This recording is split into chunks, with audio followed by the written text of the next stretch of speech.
Hi everyone, it's Darlene. Welcome to my card video for the January 2018 Love Challenge.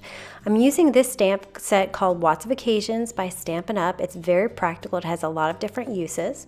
And what I'm going to do is take the love stamp, the one with the heart, and I'm going to prepare my Stamp-A-Majig, mostly for using later because my first one I don't really need it for, but just to make sure that it's straight up and down since I can't see the stamp. It's a rubber stamp. I'm going to stamp it kind of to the right a little bit, so off center.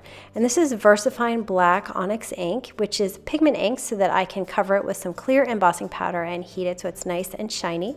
Now I'm going to take my T-square and use the bottom of this first light bulb as a guide and draw a line straight across. And that way I can line up all my other light bulbs along the same, so that the bottom is in the same spot for all of them. I'm stamping all of these using my Stamp-A-Majig. I'm just sort of eyeballing the distance between them, and I'm using Simon Says Stamp Fog ink.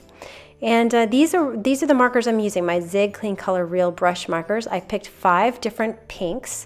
I'm going to use the brightest ones, the brightest 3 on this center bright bulb. I'm going to cover the whole thing with light carmine, and that's to just sort of get the paper wet a little bit with the marker.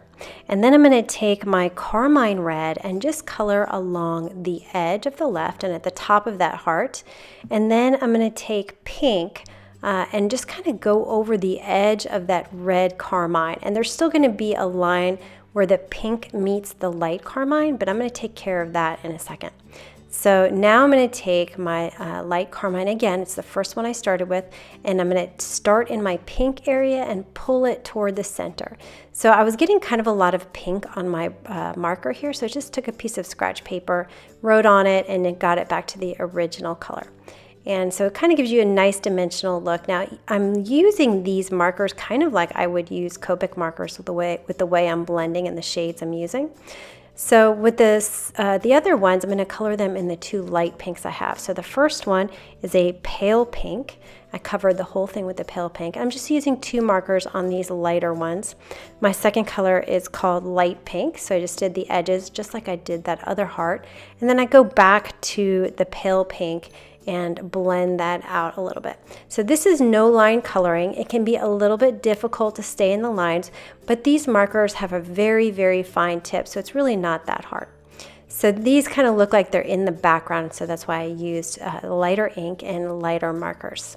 I want some black cardstock on the bottom, so I just kind of have this piece, but it's not measured right. So I'm going to figure out where it needs to go and scoot it to the left a little bit, make a mark, and run it through my trimmer. I'm going to prepare my sentiment on the Stamp-A-Majig, and then I'm going to place my black strip on my light bulb panel just so I can see where I need to stamp my sentiment, because I want it to be just below the bright light bulb. So I'll stamp it in some Versamark ink. I'm going to cover it with white embossing powder and heat that to set it. And then I'll put some ATG tape runner on the back and adhere it just to the bottom of these light bulbs.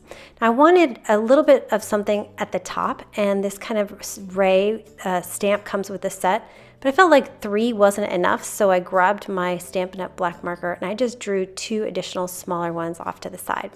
And I'll take my tape runner and add it to the back of this panel and put it onto a piece of Neenah Solar White. And then finally I added some glossy accents to that bright heart just to make it stand out a little bit more. And that is the card for today. I hope you enjoyed that, and I will see you next time. Thanks for watching.